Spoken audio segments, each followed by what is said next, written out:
بسم اللہ الرحمن الرحیم۔ السلام علیکم۔ جاہل عورت، نالائق، اور کسی کام کی نہیں ہے، بس مجھے ایک بیٹا دے دیتی تو میں تجھے معاف کر دیتا، زندگی بھر کسی بات کی شکایت نہ کرتا میں، پر تجھ سے یہ بھی نہ ہوا۔ میرے شوہر نے مجھے دھکا دیا اور میں کمرے کی دہلیز سے باہر زمین پر آ گری۔ میرے سامنے میری بیٹی کھڑی تھی جو اب بہت زیادہ سمجھدار ہو گئی تھی، سب کچھ سمجھنے لگی تھی۔ وہ پہلے بھی مجھے اپنے باپ سے اس طرح سے مار کھاتے ہوئے دیکھتی رہتی تھی۔ آج بھی اس کی آنکھوں میں آنسو تھے اور میرے سینے میں یہ خلش کہ اس کو کیا کیا دیکھنا پڑ رہا ہے۔ لیکن آج جو میں نے دیکھا تھا وہ مجھے دیکھنے کی امید نہیں تھی۔ جیسے ہی میں نے دیکھا کہ اس کے ہاتھوں میں کیا ہے، میرے قدموں کے نیچے سے زمین نکل گئی۔ اس نے دونوں ہاتھ ہوا میں کیے، گویا اس چیز کو میری طرف بڑھایا اور کہا کہ یہ لو امی۔ جب میں نے اس کی طرف دیکھا تو میرے ہاتھ پاؤں پھولنے لگے اور قریب تھا کہ میں بے ہوش ہو جاتی۔ میرا شوہر باہر آ گیا اور اس نے آ کر ہم دونوں کو، شاید میں اس دنیا کی سب سے بری بیٹی تھی، اس لیے میرے ماں باپ نے بنا سوچے سمجھے میری شادی ایک ایسے مرد سے کروا دی جو عورت کو صرف بچے پیدا کرنے کی مشین سمجھتا ہے اور اس کا بالکل بھی احساس نہیں کرتا۔ شاید میں ایک بہت بری انسان تھی جس کی وجہ سے مجھے ایسا سسرال ملا جس میں میری تھوڑی سی بھی عزت نہیں تھی، پر میں ایک بری ماں نہیں بننا چاہتی تھی۔ جب اللہ نے مجھے دوسری بیٹی دی تو میری بڑی بیٹی اس وقت کافی بڑی ہو چکی تھی۔ میں اسے اسکول میں بھی بھیجنا چاہتی تھی۔ گھر والوں سے لڑائی جھگڑا کر کے میں نے اسے اسکول بھیج دیا۔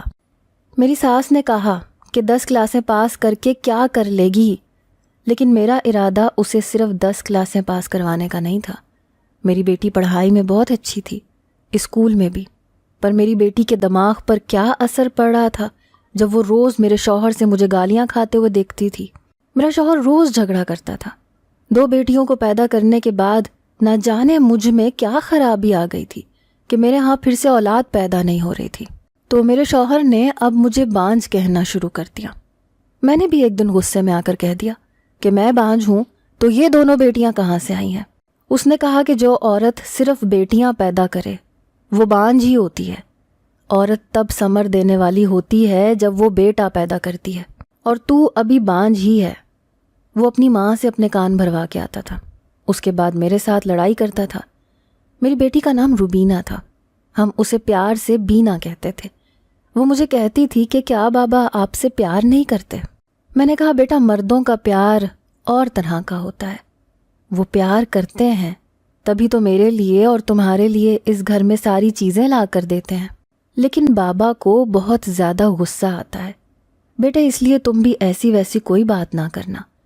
جب میں نے اپنی بیٹی کو پہلی دفعہ اسکول میں داخل کروایا اور اس نے پورے اسکول میں ٹاپ کیا تو میری ساس نے اس بات پر پھر بھی باتیں ہی کی، لیکن میرے شوہر نے خاموشی اختیار کر لی، اور اس کی خاموشی کا مطلب یہی تھا کہ بیٹی کو پڑھانے کا فیصلہ غلط نہیں تھا۔ اب وہ ہر سال ہی ٹاپ کرتی آ رہی تھی۔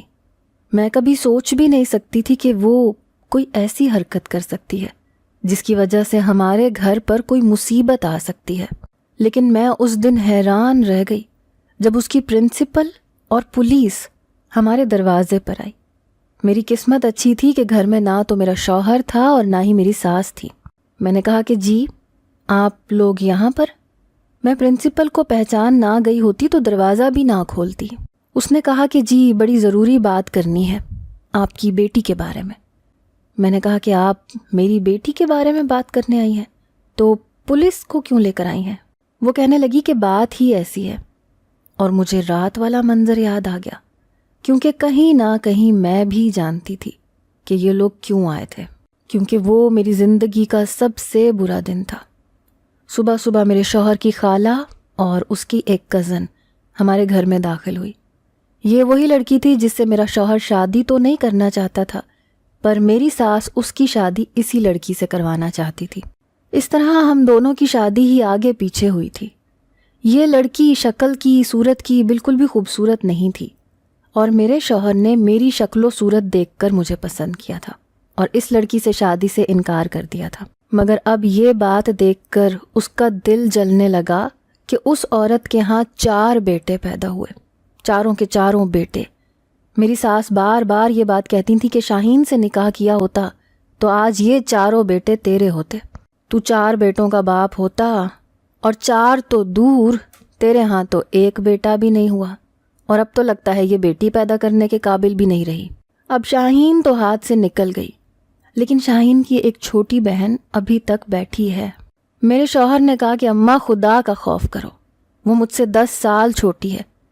تو میری ماں نے کہا ارے میں اپنی بہن کو کہوں تو وہ ایک ٹانگ پر کھڑی ہو جائے، ایسی جی دار بہن تھی میری، تو نے مجھے اس کے سامنے شرمندہ کروایا، لیکن اگر میں ابھی بھی اسے کہوں تو وہ اپنی چھوٹی والی کا رشتہ ہمیں ابھی بھی دے سکتی ہے، تو اپنی بیوی کو طلاق دے دے۔ میں نے جب یہ بات سنی تو میرا دل بیٹھ گیا۔ میرے شوہر نے کہا کہ بیٹیوں کی ماں ہے، طلاق دے دوں گا تو میری بیٹیوں کی تربیت بہت بری کرے گی، جیسی بھی ہیں تو میری ہی بیٹیاں۔ یہ وہ پہلی بات تھی جو مجھے میرے شوہر کی زبان سے سننے کو ملی، جس میں وہ اپنی اولاد کی فکر کر رہا تھا، ورنہ میری بیٹیاں کیا کھاتی ہیں، کیا پہنتی ہیں، بیمار رہتی ہیں، ان کے پاس کپڑے نہیں ہیں، اسے کوئی پرواہ نہیں ہوتی تھی۔ میرے گھر والے بہت قریب تھے، لیکن وہی ان کے لیے کپڑے وغیرہ بنا دیا کرتے تھے، کھانے پینے کا انتظام میں کرتی تھی، بیمار ہوتی تو رات بھر میں ہی جاگتی تھی۔ میرے شوہر نے کہا کہ ایک دفعہ اپنی بیوی کو ڈاکٹر کے پاس لے جاتا ہوں، پوچھتا ہوں کہ کیا ماجرا ہے، پھر اس کے بعد آپ شادی کی بات کر لینا۔ میں نے یہ سب کچھ سن لیا تھا، اتنا حق تو تھا میرا کہ میں کچھ بولتی، اور وہی بات ہوئی۔ میں نے اپنے شوہر سے سوال کر لیا، وہ کہنے لگے زیادہ منہ کھولنے کی ضرورت نہیں ہے، تجھے لے جاؤں گا ڈاکٹر کے پاس، اگر اس نے کہا کہ تیرے ہاں اولاد پیدا ہو سکتی ہے تو تجھے 1 سال کا موقع دوں گا، اگر بیٹا پیدا کر کے دے دیا تو ٹھیک ہے، نہیں تو شاہین کی بہن نرمین سے ہی شادی کروں گا۔ ارے خاندان میں صرف بیٹے پیدا ہوتے ہیں ان کے۔ میں نے کہا اچھا، ان کے خاندان میں صرف بیٹے پیدا ہوتے ہیں تو پھر شاہین اور نرمین کیا کسی اور باپ کی اولاد ہیں؟ یوں سمجھیں کہ بہت کچھ سہنے کے بعد یہ جملہ میری زبان پر آیا تھا، پر یہی میرا گناہ بن گیا۔ میرے شوہر نے مجھ پر ہاتھ اٹھانا شروع کر دیا۔ یہ وہ وقت تھا جب میری بیٹی اسکول سے گھر آیا کرتی تھی۔ میرے شوہر نے مجھے اتنی زور سے تھپڑ مارا کہ میں دروازے سے باہر جا گری، اور سامنے میری بیٹی روبینہ کھڑی تھی، لیکن اس کے ہاتھ میں جو چیز تھی اسے دیکھ کر میرے قدموں کے نیچے سے زمین نکل گئی۔ میں نے کہا یہ کیا ہے؟ میں نے فوراً سے اسے پکڑا اور اس کے کمرے میں لے گئی۔ وہ کہنے لگی امی اب تو بابا آپ کو کچھ نہیں کہیں گے نا، جو بابا کو چاہیے تھا یہ وہی ہے۔ میں حیران رہ گئی، میں نے اس وجود کی طرف دیکھا، مجھے سمجھ ہی نہ آئی کہ میں کیا کرتی۔ میں ادھر ادھر دیکھنے لگی، ہاتھ پیر پھول گئے۔ پہلے ہی شوہر کی وحشت کو برداشت کر کے آ رہی تھی، اس نے مجھ پر ہاتھ اٹھایا تھا، مجھے باتیں سنائی تھیں، غصہ کیا تھا مجھ پر۔ ابھی تو میں اس سب سے نہیں ابھری تھی کہ یہاں میری بیٹی اپنے ہاتھوں میں ایک اور قیامت لے کر کھڑی تھی۔ میں نے اسے کہا کہ اگر تمہارے بابا پوچھیں کہ میں کہاں ہوں تو کہنا کہ نانی کے گھر گئی ہیں۔ میری ماں کا گھر پیچھے ہی تھا، اس طرح تھا کہ اگر میں پیچھے والوں کے گھر سے ٹاپ کے جاتی تو اپنے گھر پہنچ سکتی تھی۔ آج میں نے ایسے ہی کیا، میں اپنی ماں کے گھر چلی گئی اور وہ بھی مجھے دیکھ کر حیران رہ گئی۔ میں نے کہا کہ بس ابھی مجھ سے کوئی سوال نہ کرنا، بس آپ اس کو پکڑو، مجھے واپس جانا ہوگا۔ میری ماں نے کہا کہ ٹھیک ہے میں کچھ کرتی ہوں، تو پریشان نہ ہو میری بچی، لگتا ہے تیرے اوپر کوئی بہت بڑی مصیبت آنے والی ہے۔ میں نے کہا مصیبت آنے والی نہیں ہے اماں، مصیبت آ چکی ہے، کیونکہ اس کو روبینہ لے کر آئی ہے۔ کہاں سے لے کر آئی ہے میں نہیں جانتی۔ میری ماں بھی منہ پر ہاتھ رکھ کر رہ گئی۔ معاملہ تو لگتا تھا کہ بہت ہی زیادہ خراب ہے۔ میں واپس گھر آئی۔ میرا شوہر جب مجھ پر غصہ کرتا تھا تو پھر گھر سے باہر نکل جاتا تھا، پھر رات کو ہی واپس آتا تھا۔ میں جب گھر کے کام کر رہی تھی تو میرے ہاتھ پاؤں کانپ رہے تھے۔ میں نے روبینہ سے کہا کہ تو کپڑے بدل لے اور کھانا کھا لے۔ میں نے دروازے کی طرف دیکھا تو نجمہ گھر میں داخل ہوئی۔ اس کو بھی ابھی آنا تھا۔ پہلے میری حالت ٹھیک نہیں تھی، یہ تو مجھے دیکھ کے ہی پہچان لیتی تھی کہ میں پریشان ہوں اور کوئی نہ کوئی مسئلہ ہے۔ کہنے کو تو میری دوست تھی، لیکن پورے محلے کی اخبار تھی۔ اس کے پاس محلے کے ہر گھر کی خبر ہوتی تھی، اس نے سارے محلے میں یہ بھی مشہور کر رکھا تھا کہ میرا شوہر مجھ پر بہت ظلم کرتا ہے، پاگل ہے، بیٹے کے لیے مجھ پر بار بار ہاتھ اٹھاتا ہے، اور یہ بھی مشہور کیا تھا کہ اب میرے شوہر کو سزا ملی ہے کہ میں بانجھ ہو گئی ہوں، اور اب اسے بیٹا تو کیا بیٹی بھی نہیں ملے گی۔ لیکن میں اتنی مصروف رہتی تھی کہ اس سے یہ بھی نہ پوچھ سکی کہ تم میرے بارے میں اس طرح کی باتیں کیوں کرتی پھر رہی ہو۔ وہ کچن میں آ گئی، کہنے لگی مصروف ہو؟ میں نے کہا ہاں مصروف ہوں، اور میں مزید مصروف نظر آنے لگی، دھلے ہوئے برتنوں کو ہی پھر سے دھونے لگی۔ اس نے کہا ایسی خبر لے کر آئی ہوں نا کہ حیران رہ جاؤ گی۔ یہ جو لڑکیوں کا اسکول ہے نا ہمارے علاقے میں، اس پہ تو اب تالا لگے گا، اور جو تو نے اپنی لڑکی کو سب سے پہلے یہاں داخل کرایا ہے نا، اس کا 1-1.5 سال ضائع ہو جائے گا۔ میں نے کہا کہ تم بھول رہی ہو کہ تمہاری بیٹی بھی وہیں پڑھتی ہے۔ وہ کہنے لگی تو میری بیٹی کون سا اچھا پڑھتی ہے، 2 دفعہ تو فیل ہو چکی ہے۔ میں تو کہتی ہوں کہ اسکول بند ہو جائے تاکہ اس کی پڑھائی بھی ختم ہو جائے، اس کا بھی بہانہ لگ جائے، اور میں اس کی شادی کروا دوں گی۔ میں نے کہا کیوں، کیا ہوا ہے اسکول میں؟ کہنے لگی اسکول میں بہت بڑا کانڈ ہو گیا، اسکول کے باتھ روم میں کوئی معاملہ ہوا ہے، میری بیٹی نے مجھے سب کچھ بتایا ہے۔ وہ کہنے لگی کہ ہماری ٹیچر نورین ہے نا، وہ اسکول کے باتھ روم میں گئیں، اور تھوڑی دیر کے بعد وہاں سے ان کے چیخنے چلانے کی آوازیں آنے لگی۔ وہ بری طرح سے چیخ رہی تھیں، چلا رہی تھیں۔ اس کے بعد وہ بھاگ کر پرنسپل کے آفس میں آ گئیں، کہنے لگی باتھ روم میں کوئی چیز پڑی ہوئی ہے، وہ ہل رہی ہے چیز۔ سب لوگ پاگلوں کی طرح حیران رہ گئے کہ ایسی بھی کیا چیز ہے، کیونکہ اس کی حالت ہی کچھ ایسی تھی۔ اور پھر سب کو لے کر وہ لڑکیوں کے باتھ روم میں گئی، لیکن جب سب لوگ وہاں پر گئے تو وہاں کوئی چیز نہیں تھی۔ اب سب لوگ اس کو پاگل کہہ رہے ہیں، لیکن کچھ لوگ کہہ رہے ہیں کہ لگتا ہے وہ چیز وہاں سے بھاگ گئی۔ میں نے کہا کہ کیا چیز تھی، تم نے پتہ کیا؟ کہنے لگی اور کیا، میں تو ساری رپورٹ لے کے تیرے پاس آئی ہوں، چل کھڑے کھڑے میرے لیے چائے بنا دے۔ میں چائے بنانے لگی۔ میں نے کہا ہاں بتاؤ۔ کہنے لگی وہ چیز کوئی جانور، کوئی ایسی ویسی بلا نہیں تھی جس کو دیکھ کے وہ ٹیچر ڈر گئی، وہ کسی انسان کا بچہ تھا، انسانی بچہ تھا وہ، اسی لیے وہ گھبرا گئی، کیونکہ ظاہر ہے ایسی صورتحال میں تو کوئی بھی گھبرا جائے گا، اسی لیے وہ بھاگ کر واپس گئی۔ لیکن جب واپس آئے تو بچہ وہاں نہیں تھا۔ میرا تو جیسے دل ہی بیٹھ گیا۔ وہ بولتی جا رہی تھی اور میں بنا اس کو دیکھے اپنے آپ کو قابو میں کرنے کی کوشش کر رہی تھی۔ میں نے کہا کہ تمہیں کیا لگتا ہے یہ سب کچھ کیا ہے؟ کہنے لگی اور کیا، بد کرداری اور بد فعلی ہے کسی کی، اور کیا ہو سکتا ہے، لڑکیوں کا اسکول ہے، کسی نے کوئی حرکت کی ہوگی، اور پھر اس طرح کی لڑکیوں کی عقل نہیں ہوتی، چالاکی ہوتی ہے ان کے اندر، عقل سے پیدل ہوتی ہیں۔ جو بھی تھی بڑی ہی کوئی ظالم لڑکی تھی۔ بھئی اب پتہ نہیں کہاں گیا وہ بچہ، کون اٹھا کے لے گیا، کہیں چلا گیا، کسی کو پتہ ہی نہیں ہے، لیکن یہ بات پورے علاقے میں پھیل گئی ہے۔ میں نے کہا کہ اگر روبینہ کے باپ کو پتہ چل گئی تو وہ تو سیدھا آ کر یہ کہے گا کہ ایسے اسکول میں اپنی بیٹی کو نہیں بھیجنا۔ نجمہ کہنے لگی کہ ایسے اسکول میں واقعی کسی کی بیٹی کو نہیں جانا چاہیے جہاں پر ایسی حرکتیں ہوتی ہیں۔ بھلا اس سے پہلے ایسی کوئی بات سنی ہے تم نے؟ بچپن میں سنا تھا میں نے، اسکول سے ایک لڑکی بھاگ گئی تھی، یعنی کہ اسکول کے ہاسٹل سے، اور اس بات کو بھی ہم لوگوں نے ایسے سنا تھا جیسے بڑا کوئی مسئلہ ہو گیا۔ اور اب دیکھو گناہوں کی نشانیاں پھینکی جا رہی ہیں اسکولوں کے اندر، اس سے زیادہ اور برا کیا ہو سکتا ہے؟ نکلوا لے اپنی بیٹی کو وہاں سے۔ میں نے کہا وہاں سے نکلوا لوں تو پھر کہاں داخل کرواؤں؟ دوسرا اسکول تو یہاں سے بہت دور ہے، آنے جانے کا کرایہ کون بھرے گا؟ جو کام پہلے ہی مشکل ہے وہ مزید مشکل ہو جائے گا۔ کہنے لگی ہاں بات تو تیری ٹھیک ہے، خیر اب میں چلتی ہوں، مجھے نا دوسرے گھر بھی جانا ہے۔ میں نے کہا ہاں وہاں جا کر بھی یہ بات کرے گی؟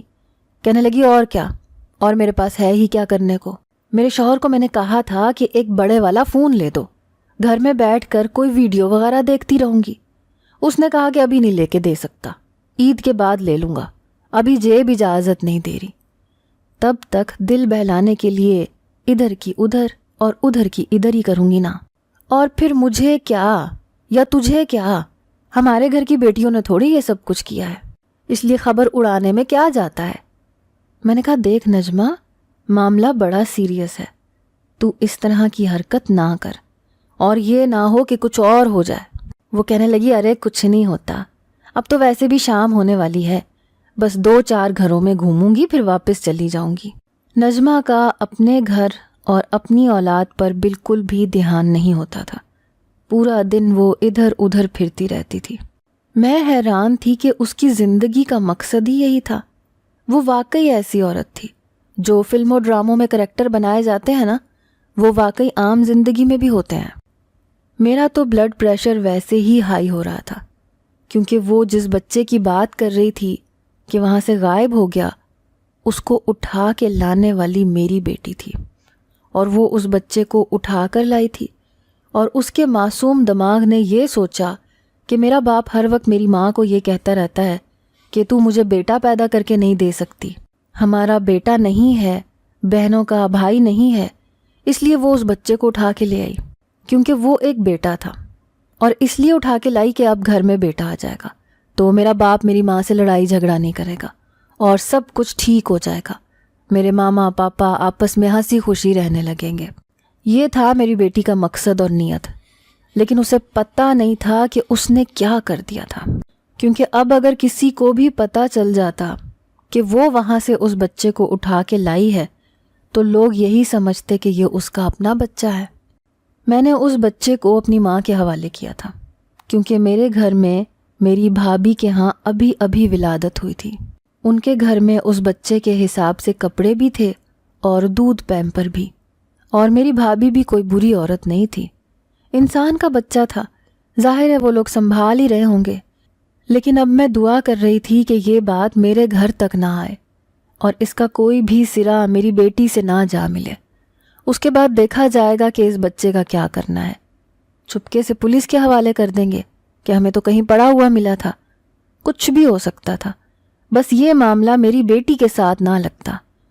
لیکن جب میں اپنی بیٹی کے کمرے میں گئی تو اس نے مجھے دیکھ کر عجیب سی حرکت کی۔ مجھے ایسا لگا جیسے وہ اپنے پیٹ کی طرف دیکھ رہی تھی، لیکن پھر سیدھی ہو کر کھڑی ہو گئی۔ میں نے کہا کیا کر رہی تھیں؟ کہنے لگی کچھ نہیں امی، کچھ نہیں کر رہی تھی میں نے کہا وہ بچہ کس کا ہے، کچھ پتہ ہے تمہیں؟ اس نے کہا مجھے نہیں پتا، مجھے تو وہاں پڑا ہوا ملا تھا تو میں آپ کے لیے اٹھا کر لے آئی تاکہ بابا آپ کے ساتھ اچھے سے پیش آئے۔ میں نے اسے اتنا ڈانٹا، یہاں تک کہ ایک تھپڑ بھی لگا دیا تاکہ اسے یہ پتہ چلے کہ یہ بات کتنی زیادہ سنجیدہ تھی۔ وہ ساری رات روتی رہی، کہنے لگی امی میں نے تو آپ کا سوچا تھا، مجھے لگا تھا کہ اس کے بعد بابا آپ کے ساتھ اچھے سے پیش آئیں گے، مجھے کیا پتا تھا کہ یہ اتنی بڑی مصیبت ہے۔ میں نے اسے کہا کہ کوئی تجھ سے کچھ بھی پوچھے تو نے کہنا ہے کہ مجھے نہیں پتا، اور میں دعا کر رہی تھی کہ اسے کسی نے آتے ہوئے نہ دیکھا ہو، اگر کسی نے دیکھا ہوتا تو ابھی تک بات پھیل جاتی۔ میں نجمہ کی زبان کے آگے بھی خندق نہیں تھی، وہ کچھ بھی بولتی رہتی تھی۔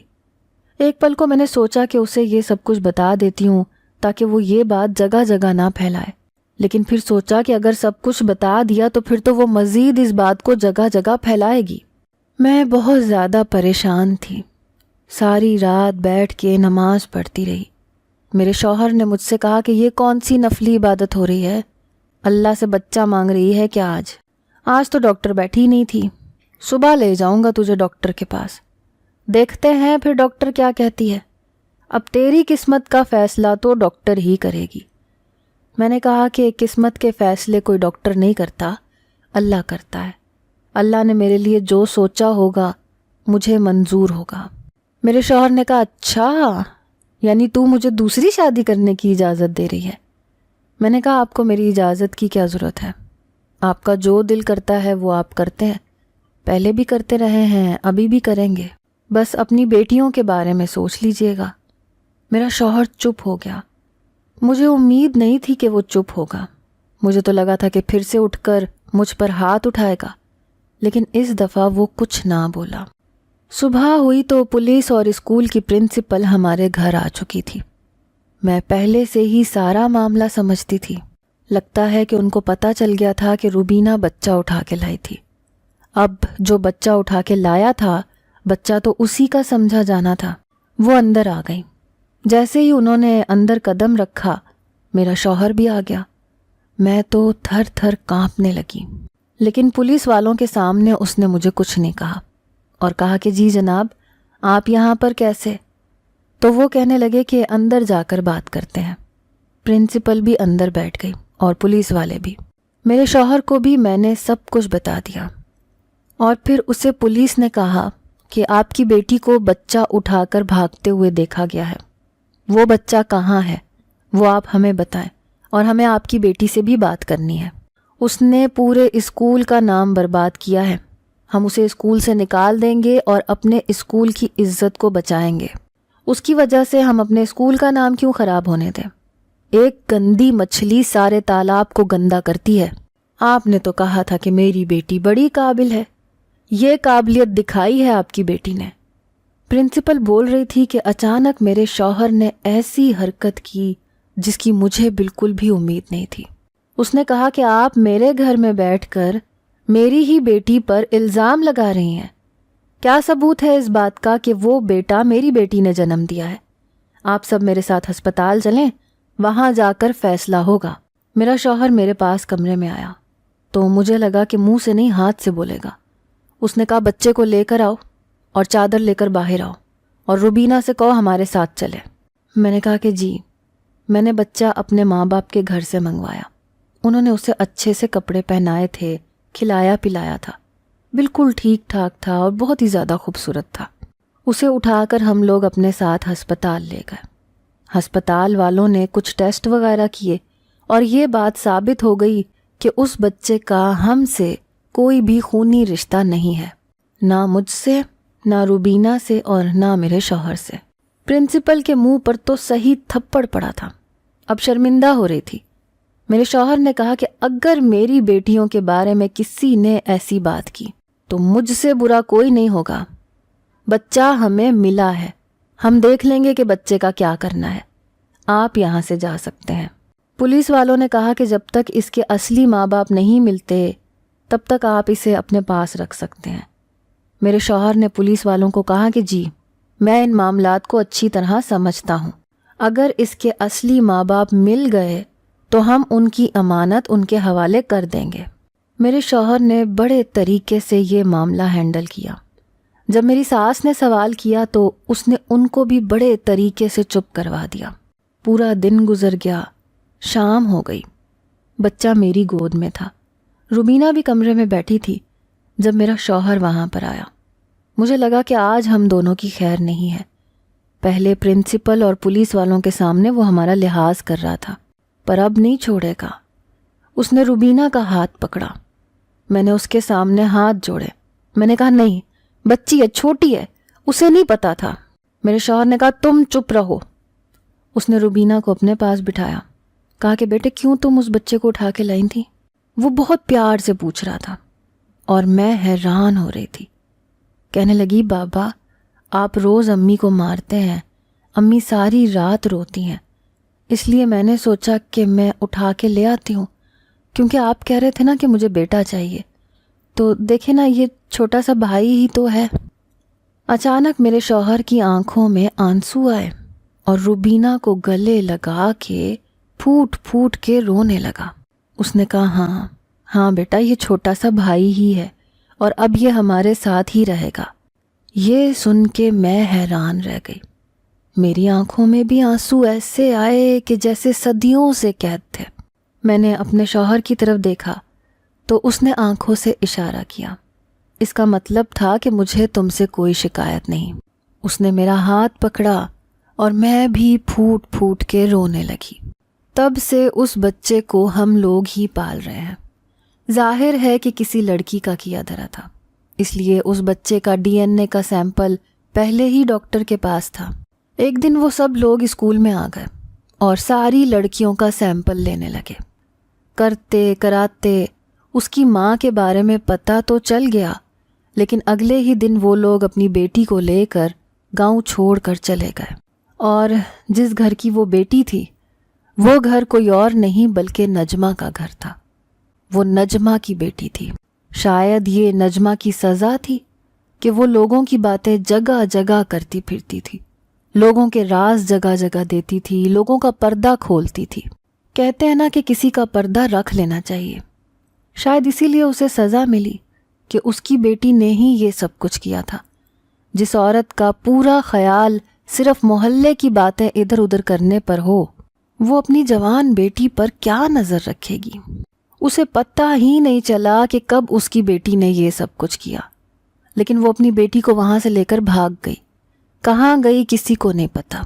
وہ لوگ راتوں رات چلے گئے تھے، اپنا سامان بھی نہیں لے کر گئے تھے۔ گھر ان کا کرائے کا تھا۔ مالک مکان بھی کہہ رہا تھا کہ 1.5 سال سے تو انہوں نے کرایہ ہی نہیں دیا تھا۔ وہ بچہ ہمارے پاس ہے، ہم نے اس کا نام عبداللہ رکھ دیا ہے۔ آج اس بات کو 2 سال ہو گئے ہیں۔ میں تو اپنے شوہر پر حیران ہوں، وہ اس بچے سے ایسی محبت کرتا ہے جیسے اپنے بیٹے سے کرتا ہے۔ میری ساس باتیں کرتی ہے، لیکن وہ کہتا ہے کہ اس کی باتوں پر دھیان نہ دیا کر۔ وہ مجھے بھی ڈاکٹر کے پاس لے کر گیا تھا۔ ڈاکٹر نے کہا کہ جلدی جلدی بچے پیدا کرنے کی وجہ سے، کمزوری کی وجہ سے میرے ہاں اولاد نہیں ہو رہی۔ 2 سال سے میرے ہاں کوئی اولاد نہیں ہوئی، کیونکہ ہم لوگ خود ہی ایسا نہیں چاہتے۔ میرا شوہر کہتا ہے کہ تم آرام کرو، اپنی صحت بناؤ، جان بناؤ، اس کے بعد دیکھیں گے کہ کیا کرنا ہے۔ فی الحال تو وہ عبداللہ کو پا کر بہت زیادہ خوش ہے۔ اپنی بیٹیوں سے بھی بہت پیار کرتا ہے، ان کے ساتھ بھی ہنسی مذاق کرتا ہے، ان کے خرچے بھی اٹھاتا ہے، اور اللہ نے اس پر ایسا کرم کیا ہے کہ جب سے عبداللہ ہماری زندگی میں آیا ہے، اس کی کمائی کو بھی 4 چاند لگ گئے ہیں۔ اب اس کے پاس بہت پیسے آنے لگے ہیں اور وہ بہت زیادہ خوش ہے۔ عبداللہ سے بھی پیار کرتا ہے، اور وہ بچہ بھی مجھے ماں اور میرے شوہر کو بابا بابا کہنے لگا ہے۔ پاؤں پاؤں چلتا ہوا جب میرے پاس آتا ہے تو مجھے بہت خوشی ہوتی ہے۔ اللہ سے بیٹا مانگا تھا نا میرے شوہر نے، تو مل گیا اس کو بیٹا۔ وہ کہتے ہیں نا کہ کبھی کبھی ہم نے جو مانگا ہوتا ہے ہمیں وہ نہیں ملتا، لیکن اس کے بدلے میں کچھ نہ کچھ ضرور مل جاتا ہے۔ جیسے ہمیں عبداللہ مل گیا۔ میری چھوٹی سی بیٹی، میری جان، میری مدد کرنا چاہتی تھی، اور اس نے واقعی میری مدد کی، کیونکہ اس کے بعد میری زندگی میں سب کچھ ٹھیک ہو گیا۔ آپ لوگ بتائیں، کیا ہم دونوں میاں بیوی نے صحیح کیا یا غلط کیا؟ اگر آپ کو آج کی ہماری کہانی پسند آئی ہے تو اسے لائک کیجیے اور اپنے پیاروں کے ساتھ شیئر کیجیے، اور ہاں، اگر ابھی تک آپ نے ہمارا چینل سبسکرائب نہیں کیا تو ضرور کیجیے۔ ملتے ہیں کل ایک نئی اور دلچسپ کہانی کے ساتھ، تب تک کے لیے اللہ حافظ۔